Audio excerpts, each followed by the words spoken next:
Okay, we're going to talk about palmar and dorsal interossei. There are many similarities between the palmar and dorsal interossei, but there are also many differences. So we'll go through those first. When it comes to similarities, both the palmar and dorsal interossei, they originate from a metacarpal, and the metacarpals here are drawn in blue. Again, metacarpals here in blue.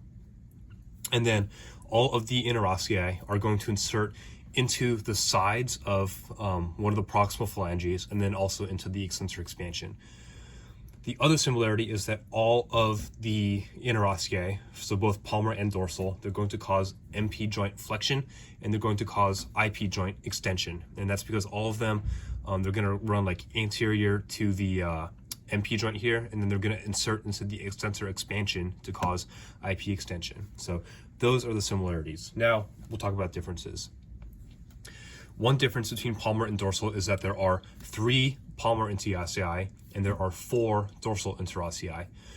Another difference is the number of origins. So all of the palmar interossei have only one origin. So they originate from one metacarpal bone.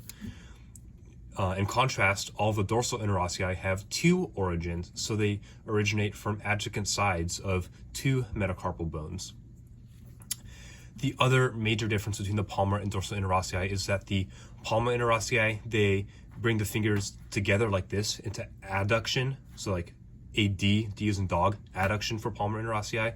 And then the dorsal interossei are going to spread your fingers apart like this, abduction. So that's where you have like your dabs for dorsal abduct, and then your pads for palmar adduct. So now let's take a look at the interossei one by one here. So starting with palmar interossei, we know there are 3 palmar interossei, and they all bring the fingers into adduction closer to the middle finger. So we can't really bring the middle finger closer to itself. So none of the palmar interossei actually attach to the middle finger here. They attach to digits 2, 4, and 5. So palmar interossei number 1 goes to digit number 2. Palmar interossei number 2 goes to digit number 4 here, the ring finger. And then palmar interossei number 3 goes to digit 5, or the pinky finger.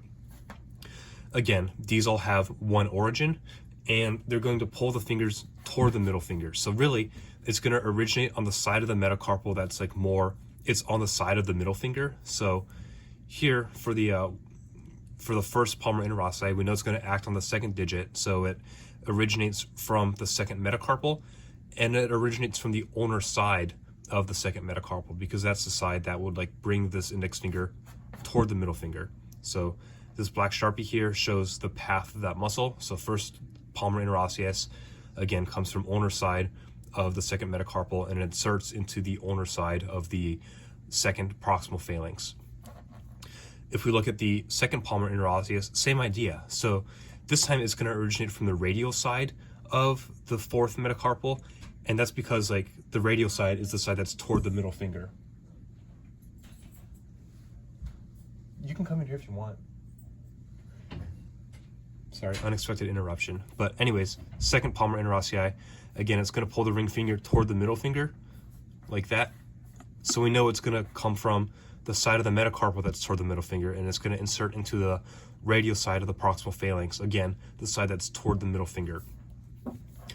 Third palmar interosseous muscle, exact same thing, originates from the radial side of the fifth metacarpal, inserts into the radial side of the fifth proximal phalanx, and again, this pulls the fifth digit toward the middle finger.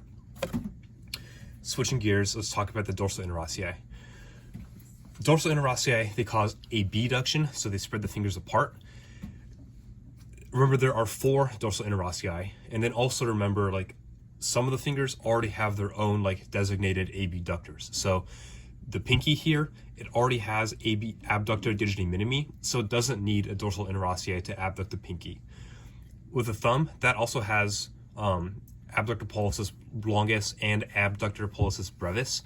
So we don't have an interossei we don't have a dorsal interosseous muscle that acts on the thumb. So really, we have 4 dorsal interosseous muscles. We have 1 dorsal interosseous that goes to the index finger. We have 2 dorsal interosseous muscles that go to the middle finger. And we have 1 last dorsal interosseous muscle that goes to the ring finger. So If we start from the first dorsal interosseous muscle, this acts on the index finger. So because it's bringing the finger away from the middle finger, we know that it's going to insert on the side of the index finger that's, away from the middle finger. So it's going to insert on the radial side of the index finger. Again, dorsal interossei all have two origins, so if you trace it back here, it's just going to originate from the adjacent sides of the second metacarpal here, and then the first metacarpal right next to it. For the second dorsal interosseous muscle, this one's going to insert on the radial side of the middle finger. So it's going to cause radial deviation of the middle finger like that. It's going to insert on the radial side of the middle finger, and then again it's going to originate from two metacarpal bones, so it's just going to go into the sides of the second metacarpal here and the third metacarpal. So the two origins are right next to each other. Moving on to the third dorsal interosseous muscle, this one inserts on the ulnar side of the third proximal phalanx to cause ulnar deviation here. And then again, two origins, so it's going to run down to originate from the adjacent surfaces of the third and fourth metacarpals here. And then finally, fourth dorsal interosseous muscle. Again, this is going to pull the ring finger away from the middle finger. So it's going to insert on the ulnar surface of the fourth proximal phalanx, because that's the side of the phalanx that's away from the middle finger. So again, when it contracts, it'll pull the ring finger away from the middle finger, and then it's going to originate from two bones from the adjacent surfaces of the fourth and fifth metacarpals. That was a lot.